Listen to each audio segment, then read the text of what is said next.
गतकाली राति रे उपडाक घरर पछपट कबाटर ताला भांगी लुटि नेइछंती चोर माने।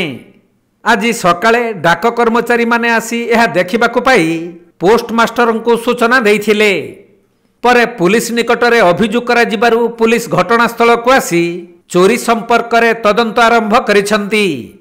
मिलिथिबा सूचना अनुसार गतकाली राति रे केन्दुझर जिला चंपुआ थाना सम्मुखरे थिबा चंपुआ उपडाक घरर पछपट कबाटर ताला भांगी चोर माने भितरे पशिथिले।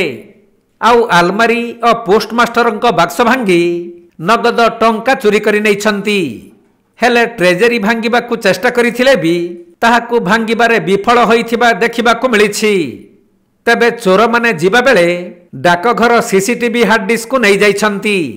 आज सकाळे डाक कर्मचारी माने आसीबा परे चोरी होइथिबा संपर्क रे जानिबाकु पाइथिले।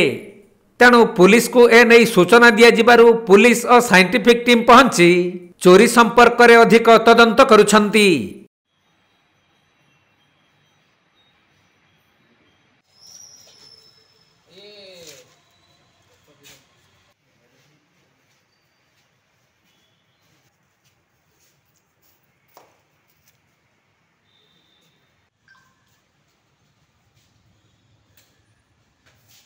केन्दुझर जिल्लारू दीपेश कुमार बेहेरा रिपोर्ट, कोणार्क लाइव।